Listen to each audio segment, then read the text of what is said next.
हाय, good evening. मैं हूं स्मिता कुमार और आप देख रहे हैं सेहत की बात करिश्मा के साथ। आज के हमारे इस एपिसोड का टॉपिक है प्रेगनेंसी में किस तरह का डाइट होना चाहिए एंड कुछ फैक्ट्स भी आपके साथ मैं शेयर करना चाहूंगी। प्रेगनेंसी एक बहुत ही इम्पोर्टेंट फेज होता है किसी भी वुमेन के लाइफ में। इनफैक्ट ये सबसे इम्पोर्टेंट होता है, कई बार इसे दूसरा जन्म भी कहा जाता है महिलाओं के बारे में। इसमें किस तरह का डाइट हमें खाना चाहिए, किस तरह का डाइट प्लान फॉलो करना चाहिए सो दैट कि हम हेल्दी रह सके और एक हेल्दी बच्चे को जन्म दे सके।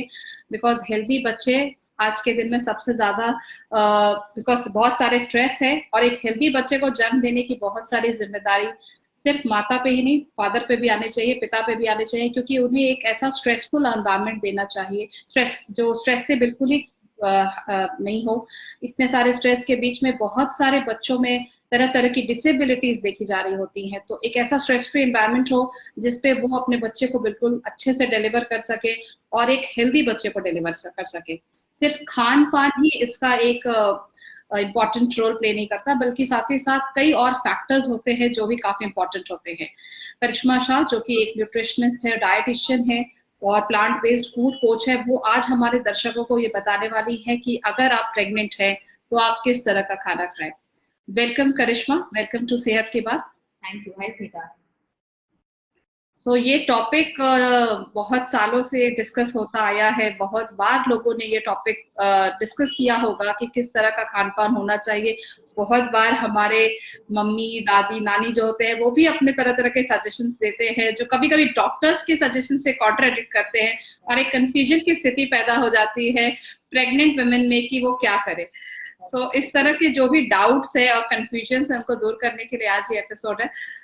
इसके पहले कि हम चर्चा की शुरुआत करें, कुछ मैं फैक्ट्स रखना चाहूंगी कि इंडिया में जो record number of highest births जो होते हैं ये 9 महीने के दौरान जो हुए हैं, since covid was declared a pandemic, यानी इंडिया में अभी तक के सबसे ज्यादा हाईएस्ट नंबर ऑफ बर्थ्स हुए हैं ये 9 महीनों में, जो सबसे कोविड-19 एक पैंडेमिक के जैसा डिक्लेयर किया गया था, with more than 20 million babies expected to be born in the country between March and December, according to a UN top body report. Here is a need to keep pregnancy malnutrition under check for better health of the mother and child. Malnutrition एक बहुत बड़ा problem है mother and child के लिए, जो कई सारे India के बहुत सारे जगहों पे, राज्यों में देखा जा रहा होता है, जहाँ पे कई बार अच्छा खाना, पोषण वाला खाना नहीं मिल पाने की वजह से जो बच्चे पैदा हो रहे होते हैं उनका जो वेट होता है वो काफी कम होता है, वो कई बीमारियों के साथ पैदा होते हैं और कई बार उनकी डेथ भी हो जाती है, क्योंकि उन्हें इन 9 महीनों के दौरान अच्छा खाना, पोषण वाला खाना नहीं मिल पाया है। प्रेगनेंसी एक बहुत ज्यादा डिमांडिंग भी होता है, फिजियोलॉजिकल स्टेट होता है। इंडिया में देखा जाता है कि जो डाइट होता है वुमेन का, वो जनरली लो सोशियो इकोनॉमिक ग्रुप की वजह से कई बार अच्छा नहीं हो पाता है। लैक्टेटिंग पीरियड में भी जो औरतें होती हैं उन्हें अच्छा खाना नहीं मिल पाता है। तो एक बहुत मैटरनल जो मैल न्यूट्रिशन है इंडिया में, इसका प्रेवलेंस बहुत हाई है, जिसकी वजह से जो बच्चे पैदा हो रहे होते हैं वो जनरली लो बर्थ वेट के होते हैं और इसकी वजह से जो मैटरनल मोर्टेलिटी है, यानी महिलाएं जो प्रेग्नेंट होती हैं उनकी जो मृत्यु की दर है वो काफी बढ़ जाती है। ऐसे कई सारे एडिशनल फूड्स होते हैं जो उन्हें सेवन करने चाहिए, उन्हें खाने चाहिए, ताकि उनका जो वेट है, बच्चे का जो वेट है, वो प्रेगनेंसी के बाद अच्छे से बढ़ सके। और प्रेग्नेंट वुमेन का जो वेट है वो भी करीब 10 से 12 केजी ऑन एन एवरेज इस पूरे प्रेगनेंसी साइकिल में बढ़ना चाहिए। और साथ ही साथ जो मिनिमम बर्थ वेट है वो अराउंड 3 केजी, जैसे अच्छे एवरेज हेल्दी बेबी का 3 केजीज होता है, इंडिया में ये 1.5 to 1.8 भी हेल्दी माना जाता है, क्योंकि कई ऐसे मैल न्यूट्रिशन महिलाएं होती हैं जो हेल्दी बेबी वेट अचीव नहीं कर पाती है। तो कई बहुत इंपॉर्टेंट हो जाता है कि उनका खान पान इम्पोर्टेंटली ध्यान दिया जाए कि वो अच्छा पोषण वाला खाना खा रही हैं, स्वस्थ रह पा रही हैं, ताकि एक अच्छे हेल्दी वेट बेबी को जन्म दे पा रही हैं। करिश्मा, ये कुछ फैक्ट्स है। इंडिया सबसे ज्यादा मैल न्यूट्रिशन और मेटर्नल मोर्टेलिटी से जूझ रहा होता है, इसमें खान पान और डाइट कितना बड़ा रोल प्ले कर रहा है? एब्सोल्युटली। आई थिंक कि जो बच्चे को एनर्जी मिलेगी, वो जो माँ खाना खाती है उसी से एनर्जी मिलती है, सारा पोषण उसी से मिलता है। तो आई थिंक जो महिलाएं हैं उनको बहुत ध्यान रखना पड़ता है कि वो कैसा डाइट फॉलो कर रही है, कैसा लाइफस्टाइल फॉलो कर रही है जब वो प्रेग्नेंट होते हैं। तो आपने बात की लोअर स्ट्रैटा ऑफ सोसाइटी की, जहाँ पे बहुत सारी महिलाओं को जो न्यूट्रिशन मिलना चाहिए, उनके डेली जो जितना उनको कैलोरी इनटेक खाना चाहिए वो उन्हें नहीं मिलता है, because of lots of economic issues, because of lots of societal issues also that they face. तो ये एक फैक्ट है, और उसके सामने दूसरा फैक्ट ये भी है कि हमारी जो दूसरी साइड है, जो little bit the better socio economic side of our country is overfed. आपने माल न्यूट्रिशन की तो बात की, पर अब हम जो ओवर न्यूट्रिशन की जो बात है हम उसकी भी बात करेंगे, because somewhere down the line we feel that with malnutrition what we need to do is we have to have better reforms in place as a country, even with pushing the government to do certain things with the reforms, so that the lower strata of the society can end up getting at least the basic needs, right? बहुत सारे time मैंने देखा होता है कि ये जो सरकारी अस्पताल होते हैं, तो वहां पे अगर जो लैक्टेटिंग मदर होती है और वो अगर वहां पे जाएगी, तो बहुत सारे जो डॉक्टर्स होते हैं वो उससे बोलते हैं कि आप इसको पाउडर पे डाल दीजिए, आप इसको ये पाउडर है, इसको मिला के बच्चे को देना चाहिए, और आपको ब्रेस्ट मिल्क नहीं देना चाहिए बच्चों को। तो I think these things are just very they are shocking, because there is no other better nutrition for a baby than the breast milk. ये मदर्स को भी बहुत हेल्प करता है to fight with postpartum depression, for their overall well-being, to connect with their child, to give the child the right kind of nutrition which only breast milk has. So I think ये सब चीजें हैं जो बहुत complicated होती है, controversial होती है lower strata of society में. I hope with time and the kind of awareness that we can create nice reforms in place कि हम इसको mandatory बनाएं कि सारी महिलाएं जो होती है अगर उनको उनके ड्यूरेशन, प्रेगनेंसी ड्यूरेशन होता है, उनका मिटर्नल एस्पेक्ट होता है, पोस्टपार्टम एस्पेक्ट होता है, तो उन्हें सब सुविधाएं मिले उसके लिए। Healthy children are the future of our country, so I think we should take care of those things. And then now we'll come to a section where the highest strata of society, right? So with that there is a case where our बहुत सारे लोग बोलते हैं कि अब आप pregnant है तो आपको 2 लोग का खाना है, right? So this is the most common myth that is there with so many pregnant women.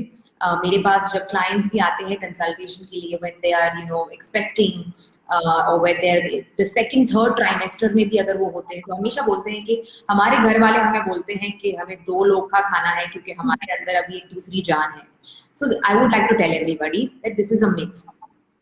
आपको 2 लोग का खाना नहीं खाना है, आपको उतना ही खाना है जो आपको सेटिस्फैक्शन देगा। Very important that you don't overdo anything, because what will happen is that it's a vicious cycle. अगर आप ज्यादा खाएंगे, अगर आपको फोर्सफुली ज्यादा खिलाया जाएगा तो उतना ही वजन आपका बढ़ेगा। So सीधा the standard procedure or the standard accepted norm is that जब आप प्रेग्नेंट होते हैं तो आपका जो बॉडी वेट होता है उससे आपको, depending on the body weight that you have, 8 to 10 to 12 kgs is very normal for you to gain weight, according to your standard BMI and everything. तो अगर आपने इतना ही गेन किया है तो आप जब फीडिंग करेंगे 6 months 7 months after your baby is almost a year old, you will be able to shed all that extra weight off. But if you overdo things, then it becomes a problem and you cannot lose that weight very easily. फिर उसके दूसरे complications हो जाते हैं, right?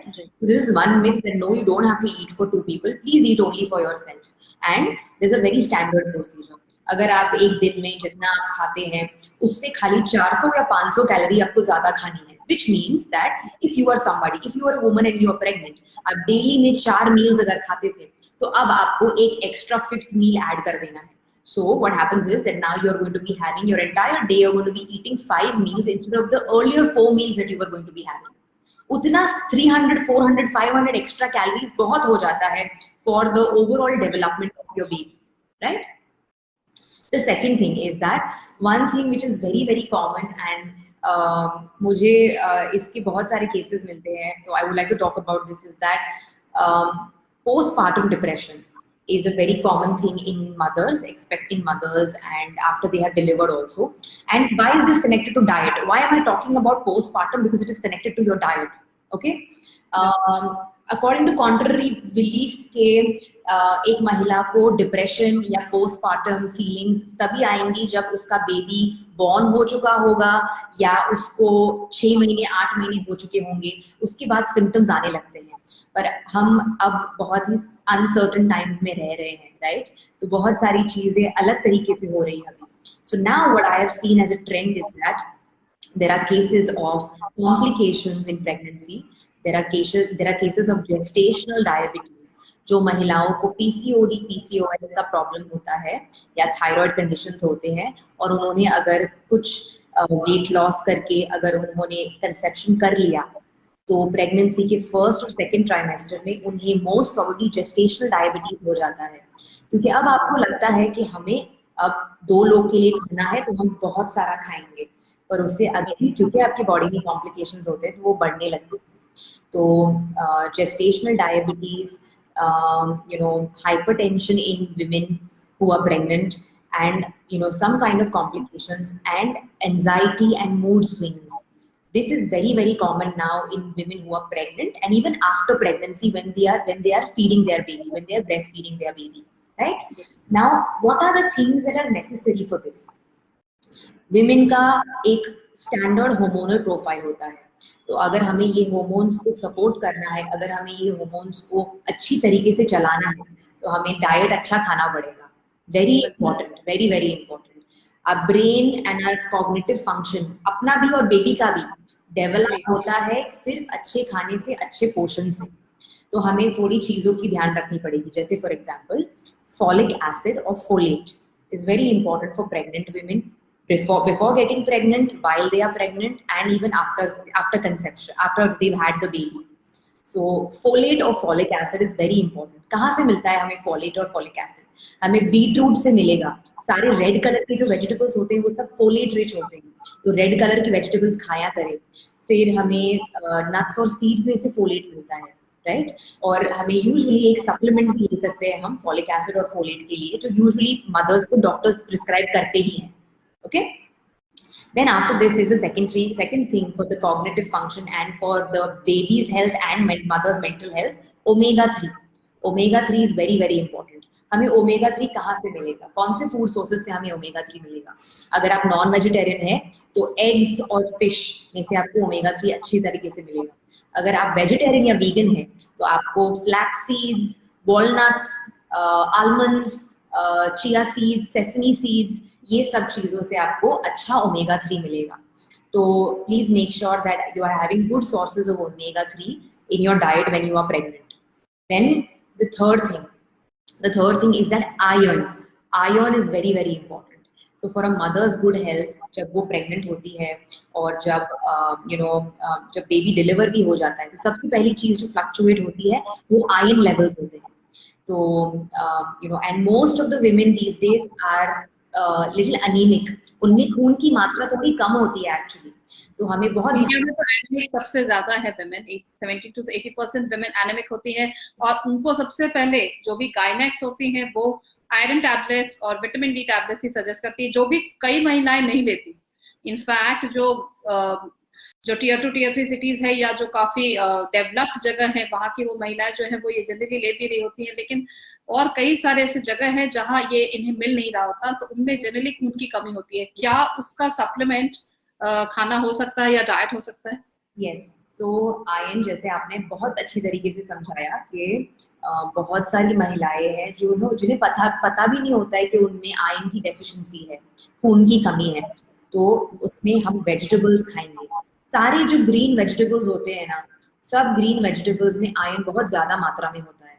फिर आजकल बहुत सारे लोग बात करते हैं मोरिंगा की, right? So moringa, wheat grass, all these things also have a lot of iron in them. So you can make sure कि आप every day में कुछ ना कुछ थोड़ा 1 चम्मच 2 चम्मच मोरिंगा का पाउडर कोई भी चीज में डाल के आप पी रहे हैं या खा रहे हैं, right? It helps your iron levels.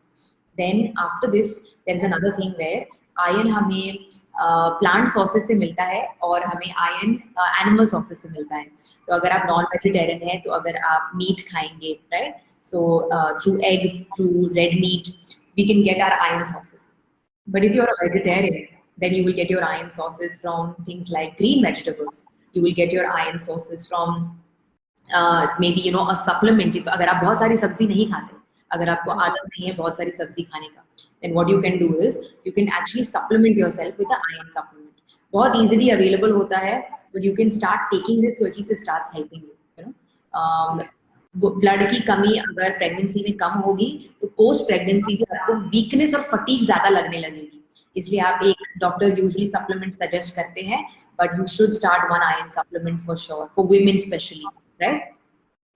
And ये सब हो गया, मैंने जो 3 चीजें जो इम्पोर्टेंट है जिसकी बात की, ये इम्पोर्टेंट इसलिए है क्योंकि अगर आप इसका ध्यान रखेंगे जब आप प्रेग्नेंट होंगे तो पोस्ट प्रेगनेंसी, ड्यूरिंग प्रेगनेंसी आपके मूड फ्लक्चुएशंस इतने नहीं होंगे और आपको all the more weakness, fatigue नहीं होगी, जिसकी वजह से कभी कभी मदर्स थोड़ा डिसअपॉइंट फील करती है कि मुझे मेरे बेबी के साथ ज्यादा टाइम स्पेंड करना है बट मुझे ज्यादा नींद आ रही है क्योंकि नींद पूरी नहीं होती है, when we have baby.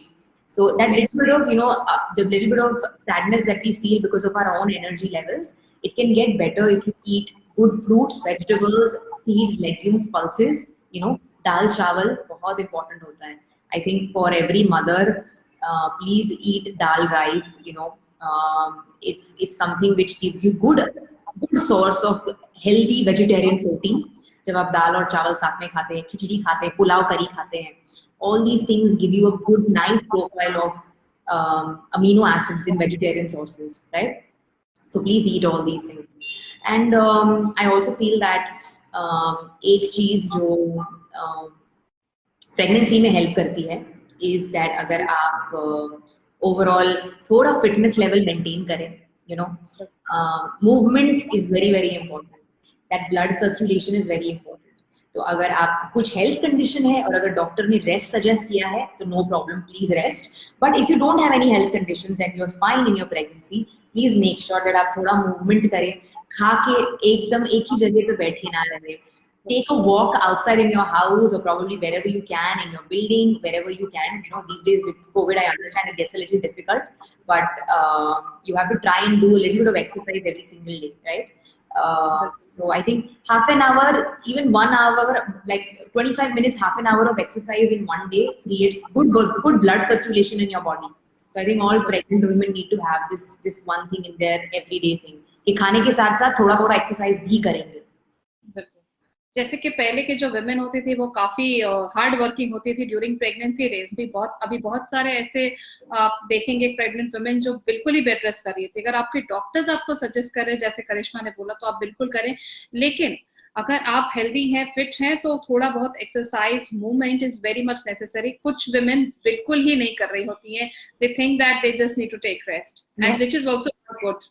Yes, absolutely. और दूसरी चीज ये मैंने देखी है कि बहुत कॉमन होता है, हमें बोला जाता है कि अगर ज्यादा घी खाओगे ना तो भर भर के घी खाओ, भर भर के मलाई खाओ, दूध पियो तो तुम्हारा बच्चा गोरा होगा और तुमको डिलीवरी में बहुत ईज होगा।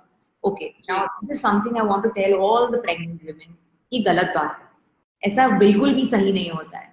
तो अगर आपको मन कर रहा है कि आप दूध पिए तो प्लीज पीजिए, अगर आपको मन कर रहा है कि थोड़ा लड्डू घी वाला आपने खा लिया तो प्लीज खाइए, पर ज्यादा घी खाने से, ज्यादा मलाई खाने से, ज्यादा दूध पीने से बच्चे का कलर चेंज नहीं होता है। जेनेटिक्स जो होते हो वही जेनेटिक्स होंगे। The color of your child does not depend on the food that you eat, so that is one second myth that please don't believe these things। और घी इतना ही खाइए जितना डाइजेस्ट हो सके, क्योंकि अगर आप ज्यादा घी, बटर, चीज, मलाई वगैरह खाने लगे तो आपको और वेट गेन होगा और आपका बॉडी ज्यादा लेथार्जिक फील करने लगेगा। तो जो बेसिक एक्टिविटी होगी प्रेगनेंसी के टाइम पे नहीं हो पाएगी और फिर वेट लॉस करने को प्रॉब्लम होगा। 1 to 2 teaspoons of ghee in a day is more than enough। इससे ज्यादा आपको कोई भी चीज में फायदा नहीं होगा। अगर आपने गोंद के लड्डू बनाए हैं घर में या आपने घी वाले लड्डू बनाए हैं तो you can obviously have 1 in a day, which is a nice thing to do, but delivery में ईज घी खाने से नहीं होता है। आपका जो सर्विक्स होगा, जो आपका जेनेटिक मेकअप होगा, उसी तरीके से बर्थ डिलीवरी होगी। लुब्रिकेशन इंक्रीज नहीं करता है घी खाने से। So that is the third myth that I want to tell girls, that don't believe all these things. Eat ghee because you want to eat ghee and eat it in little quantity only. That's it. और करिश्मा, एक और बहुत important सवाल मैं आपसे पूछना चाहूंगी। कई बार जो प्रेगनेंसी के दौरान वेट गेन हो जाता है, 8 से 12 किलो तक का जो वजन बढ़ जाता है, बॉलीवुड एक्ट्रेसेस और जो फिल्म सेलिब्रिटीज हैं वो बिल्कुल ही प्रेगनेंसी और प्रेग्नेंट होने के बाद, डिलीवरी होने के बाद वापस अपना वेट अचीव कर लेती हैं, जैसे करीना कपूर और ये हो गए। लेकिन मैं जनरल नॉर्मल ये लोगों की बात कर रही हूँ, जो कामकाजी महिलाएं हैं, वो उन्हें किस तरह का, क्या वो स्ट्रिक्ट डाइट पे चले जाना चाहिए? क्योंकि कई सारे लोग ये सोच करके भी वेट गेन करने से डर रहे होते हैं प्रेगनेंसी के बाद उस वेट को लॉस कैसे करेंगे। तो डिलीवरी होने के बाद कब वो स्टार्ट कर सकते हैं little bit of exercises and diet plan, so that कि वो अपने शेप में वापस आ सके? यस, वेरी वैलिड क्वेश्चन, और बहुत सारे लोग ये जानना चाहते हैं। सो फर्स्टली मैंने इसलिए ये सारे गाइडलाइंस अभी बताए थे, मैंने ये 3 मिथ्स इसलिए बस्ट किए थे क्योंकि ये मेक और ब्रेक हो जाते हैं। अगर आपने आपके वेट का ध्यान रखा प्री प्रेगनेंसी, ड्यूरिंग प्रेगनेंसी, तो ऑटोमेटिकली जब आप बेबी को ब्रेस्ट फीड करेंगे, जब आपकी नॉर्मल एक्टिविटीज चालू हो जाएंगी, तो ऑटोमेटिकली जो वेट आपने प्रेगनेंसी में गेन किया होगा वो ऑटोमेटिकली ऑर्गेनिकली कम होने लगेगा। But there are 2-3 things that I want to say in this. One is, please force ना करें कोई चीज। आपका जो पोस्ट बर्थ का टाइम होता है, right, the next 1 year after that is very crucial for you and the baby to bond, right. Breast feeding procedure, usually बहुत सारी मदर्स जो होती है वो 7 to 8 months 9 months तक अपने बेबी को ब्रेस्ट फीड करती है, which is a nice healthy thing to do. So please do that. अब क्या होगा कि अगर आपने बर्थ देने के बाद, राइट, जन्म देने के बाद अपने बच्चे को अगर आपने इमीडिएटली एक्सरसाइजेस चालू कर दी, आपने रिगरस डाइट चालू कर दिया, तो आपका जो दूध का जो फ्लो है वो स्टॉप हो जाएगा, आप बच्चे को ब्रेस्ट फीड नहीं कर पाएंगे, right. It's genetic makeup, body ऐसे रिएक्ट करती है, वो लैक्टेशन कम कर देती है बॉडी में। So if you do that and then you can't feed your child, right, that's going to create a problem with the connection of the child, और child का nutrition खराब हो जाएगा, इसमें उसमें immunity की problems हो जाएंगी, weakness आ जाएगी। तो अपने आप को थोड़ा टाइम दे, जो वेट गेन किया है वो ऑर्गेनिकली कम हो जाएगा, पर उसके लिए थोड़ा टाइम लगेगा। So firstly, do not rush into trying to lose weight, do not rush into trying to get on to any diets of any type, okay। मैंने जो पहले समझाया था कि अगर आपने एक दिन में 300 से 400 कैलोरी खाली इंक्रीज की है, तो जब आप बेबी को फीड कर रहे हैं, सेम थिंग बैक टू पहले का रूटीन आ जाएगा। Do not consume that extra 5th meal anymore, just consume your normal 4 meals that you used to consume when you were that you used to have before pregnancy, right?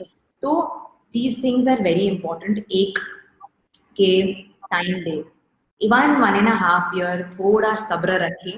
वो सब्र जो आप रखेंगे आपके और बच्चे के बॉन्डिंग के लिए बहुत इंपॉर्टेंट हो जाता है। So please give yourself some time, you know, at that point your priority as a mother, as you know, a woman should be that you give time to your baby, you get time to bond with your family bonds with the baby, right?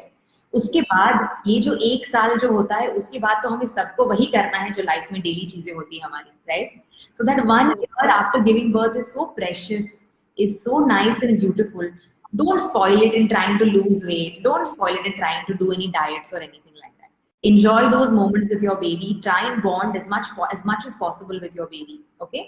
And after this 1 year of breastfeeding your baby and everything, 1 साल जब आप baby को wean off कर दे, कि शायद आप अभी एक दिन में आपके बेबी को खाली एक बार ब्रेस्ट फीड कर रहे हैं और बाकी के दिन बेबी दूसरी चीजें खाने लगा है, राइट। तभी आप धीरे धीरे after 1 year you can start incorporating some more exercise, you can start incorporating more healthy food in your diet, right? So these are things that I would like to say, and this is very crucial. Why? Because only if you do these things then you will be able to actually lose the weight, वरना वही vicious cycle में अटक जाएंगे कि खाली दिमाग में सोच है वेट लॉस करना है पर बॉडी में कुछ नहीं हो रहा है। इससे नुकसान आपको होगा और बेबी को भी होगा। उससे अच्छा माइंड क्लियर रखें, फोकस क्लियर रखें, और जो टाइम पे जो चीज करना है उसी तरीके से कीजिए, तो आपको 2000% वेट लॉस मिलेगा फिर। बिल्कुल। जैसे बहुत सारे लोग ये भी बोलते हैं कि प्रेगनेंसी के दौरान ज्यादा खट्टा और इस तरह की चीजें नहीं खानी चाहिए, इसके बारे में आपका क्या कहना है करिश्मा? so actually so this is one thing जो आपने बताया अभी कि खट्टा नहीं खाना है। और दूसरी चीज मैंने वो भी सुनी है कि a lot of people tell pregnant women कि स्पाइसी चीजें नहीं खानी चाहिए, क्योंकि अगर आप स्पाइसी और खट्टा खाएंगे तो शायद there could be complications in the pregnancy. Okay, तो इसके ऊपर मैं बोलना चाहूंगी कि ये फोर्थ मिथ है, this is an absolute myth. खट्टा खाने से, स्पाइसी खाने से, पपैया खाने से, पपीता खाने से कुछ नहीं होता है, nothing happens to you. Okay, तो इसमें दिमाग ज्यादा ना लगाएं। अगर आपको मन कर रहा है कि थोड़ा बहुत खट्टा खाना है तो थोड़ा खा लीजिए, nothing goes wrong in that. With spicy food, now this is a problem with spicy food that I will tell you. If you are pregnant, वैसे भी आपका जो डाइजेशन होता है ना हल्का सा स्लो हो जाता है, because there is pressure on your overall body, right, because of the life that's growing inside you. तो स्पाइसी अगर खाएंगे तो शायद थोड़ा एसिड रिफ्लक्स हो सकता है, थोड़ी एसिडिटी हो सकती है आपको। तो आई वुड से कि तीखा थोड़ा कम मात्रा में खाइएगा। अगर आपको तीखा खाने का मन है तो थोड़ा बहुत खा लेना, पर बहुत ज्यादा स्पाइसी खाएंगे तो आपको ही डाइजेशन में प्रॉब्लम होगा, आपको ही एसिडिटी होगी, फिर रात को बेचैनी होगी सोने के टाइम पे। So that's why this is one thing for spicy food. खट्टा भी अगर लिमिट में खाएंगे तो देयर इज नो प्रॉब्लम। और पपाया, रॉ पपाया, खजूर, जो भी चीजें यूजुअली जो टैबू बोलते हैं कि ये नहीं खाना चाहिए प्रेगनेंसी के टाइम पे, it's completely a myth. Everything enjoyed in very small quantities is absolutely okay and does not cause any problems. बिल्कुल। और बहुत बार पानी की मात्रा को भी लेकर के बहुत सारे कंफ्यूजन होते हैं। कई बार वेट बढ़ जाने की वजह से जो यूरिनरी ब्लैडर है वो ज्यादा यूरिन होल्ड नहीं कर पाता और बार बार यूरिनेशन के लिए जाना पड़ता है। इस केस में क्या पानी विमेन को पीना चाहिए, या वो जितना 1 से 2 लीटर पी रही होती है उतना ही पीना चाहिए होता है? So there will be a need for going. Yes, we have to understand how the physiology works. Okay, there will be a need to go to urinate again and again, because हमें समझना ये है कि जब हमारा urinary bladder हमारे lower body में होता है, and because now our baby is also growing in the same area, right? So because bladder पे ज़्यादा pressure पड़ता है, that's why the urgency to go to the loo. Okay, but this is very important. ये आपका और आपके baby का detox हो रहा है, तो प्लीज रोकिए नहीं। Please go to the loo how many ever times it takes, no matter what it takes. आप एक दिन में 4 बार, 5 बार, 6 बार, 10 बार अगर आपको यूरिनेट करना पड़े, प्लीज यूरिनेट कीजिए। इसका मतलब ये है कि आपका बॉडी अच्छे से डिटॉक्स कर रहा है चीजें। जितना पानी जरूरत है आपको पीने को, सी 3 नॉनदलेस, आप प्रेग्नेंट हो कि आप ना हो, 2 से 3 लीटर तो पानी मैंडेटरी होता है पीना। अगर आप उतना नहीं पिएंगे तो बॉडी डिटॉक्स नहीं करेगा, राइट? आपका ओवरऑल हाइड्रेशन लेवल नहीं बढ़ेगा बॉडी में, वेट लॉस भी नहीं होगा अगर पानी नहीं पिएंगे तो। समटाइम्स बॉडी को प्यास लगती है, हमें लगता है भूख लगती है, तो हम बाय मिस्टेक खाना खा लेते हैं instead of drinking water, right? So please, for pregnant women, so it's very very important for them to drink water. So 3 to 4 liters of water every day for sure. And please go and urinate जितना भी time लगे, उसमें calorie burn होगी आपकी, तो आप करके आइएगा प्लीज। एक और इम्पोर्टेंट ये क्वेश्चन है लैक्टेटिंग मदर्स के लिए, खासकर करिश्मा, कि जब बच्चे को आपने डिलीवर कर दिया और आप बच्चे को ब्रेस्ट फीड कर रहे होते हैं, तो ऐसा एक मिथ होता है, ऐसे बहुत सारे लोग आपको सजेस्ट कर रहे होते हैं कि आप जो खा रहे होते हैं वही बच्चे के दूध में बनकर जा रहा होता है। अगर आप बहुत ज्यादा खट्टा या ऐसी चीजें खा रहे हैं जो बच्चे के लिए अच्छी नहीं हो सकती, वो आपके मिल्क को भी अफेक्ट करता है। ये कितने हद तक सच है? It is true to an aspect, because as I said कि हम जो कंज्यूम करेंगे वो सेम चेंज होके बेबी को मिलता है। So even when we are breastfeeding, we have to take care of certain things. जैसे for example, I will tell you, अगर आप ब्रेस्ट फीडिंग कर रहे हैं और अगर आप कैफीन जैसे कि चाय, coffee, aerated drinks, green tea, अगर आप कैफीनेटेड ड्रिंक्स बहुत ज्यादा पीने लगेंगे तो ऑटोमेटिकली क्या होगा कि the caffeine will transfer to the child as well through your breast milk. Okay, so do not consume too much of caffeine when you are breastfeeding your baby. 1 to 2 cups of chai, coffee, green tea in a day is fantastic. पर we have to take care of certain things कि अगर हमने ज्यादा पानी नहीं पिया, अगर हमने ज्यादा कैफीन कंज्यूम कर लिया, बॉडी डिहाइड्रेट हो जाएगी, उतना लैक्टेशन होगा नहीं। सर्टेन फूड्स अगर हम नहीं खाएंगे, जैसे फॉर एग्जांपल अगर हमने ऑन अ डेली बेसिस अच्छा फाइबर नहीं खाया, राइट, तो ऑटोमेटिकली हमारा लैक्टेशन भी अच्छा नहीं बन सकता, हमारे लिक्विड्स ही अगर हम ज्यादा नहीं पिएंगे खाएंगे तो हमारा मिल्क कैसे प्रोड्यूस होगा, right? So that is the reason why it's very important that the mothers have to take care of what she is drinking, what she is eating, because that is eventually getting turn into food for the baby. तो उस पर थोड़ा ध्यान देना बहुत जरूरी है। तो थैंक यू सो मच करिश्मा, आपने प्रेगनेंसी डाइट और खासकर पोस्टपार्टम डिप्रेशन से बचने के लिए बहुत सारी चीजें सजेस्ट की। खान पान बहुत ही इंपॉर्टेंट है। I am sure the pregnant women who are watching this video would find really important and beneficial for them. बहुत सारे आपको सजेशंस मिल रहे होते हैं, but always trust reliable source जिसको आप बिलीव कर सकते हैं। और बहुत सारे टैबूज और बिट्स भी अटैच्ड है ये पूरे प्रेगनेंसी के साइकिल से। काइंडली उनके जो भी फैक्ट्स हैं उसको बिल्कुल चेक करें और कभी किसी भी चीज पे भरोसा करें। I hope you will find this episode worth watching and sharing. Do like this video at MediCircle, and we would wish that we are there to create such good content for you every time. Thank you once again, Karishma, for joining us.